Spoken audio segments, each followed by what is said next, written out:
I want to know why my Jeep won't start.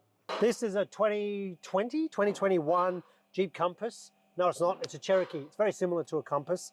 And we have an issue here that I believe relates to the Cherokee, the Compass, and the Gladiator.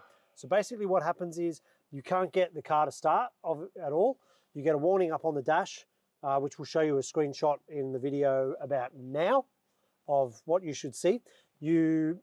The steering lock is locked on and you can't even get in to put the scanner on. Obviously everything's pointing towards an ignition column, module or barrel problem. You can't even get the scanner to communicate because you can't even get to the reds. So the issue is, and what you need to replace is the complete steering lock and module. I'll show you that in a minute. It's on the right hand side of the steering column. But here's a little trick. It's not a fix, but it will get your car up and running if you're stuck in a ditch somewhere or an underground car park. You do need a little bit of mechanical knowledge to get there. So if you've got that situation, pull your, obviously that's in, pull this all the way out. You need, there's 4 little Torx screws that hold the steering column cover on. They're all on the bottom, so you undo the 4 Torx screws. It comes off in 2 halves.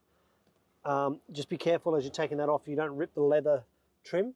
Pop that off, and then there'll be in here what we call anti-theft or shear bolts.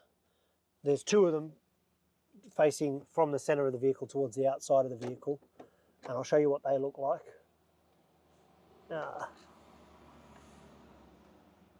There's one. So there's no head. There would have been a head, little 10 mil.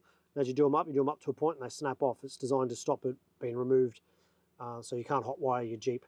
So the way to get these out is a chisel and a hammer, and just dunk, dunk, dunk. It's a bit of a tedious process because there's Loctite on there. They can be tight, can take you quite a while. Obviously, they don't want to make it easy for someone to nick your car, so that if you're sitting in a car in the middle of the night bashing it with a hammer, someone might call the police.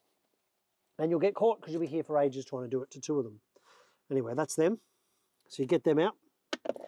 Once you've got that off, gently remove said module, but you need to leave it plugged in electronically. Just remove it.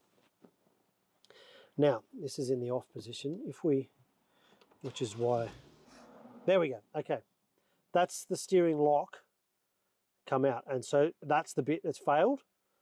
So if you then get it out, you put your thumb on there, put a little bit of downward pressure, and then start. You'll feel it sink back into and the car will now start and let you. So you can just drive the car with that hanging down there like that until you get to a dealer, but you need a new one of these.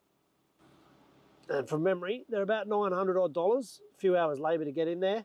We're talking Australian here, all you people on YouTube that start jumping up and down about the numbers we're talking. And it does need to be programmed by a Jeep dealer. Your average tech can't do this. But the average tech can do what we just did, so at least it can get you running and you're not stuck on the side of the road or in a car park or at the kids' school. So all you need to do is make sure that you've got in your little trusty handbag or in your glove box a hammer and a chisel and a Torx screwdriver set, because you know they're the normal things that people take with them.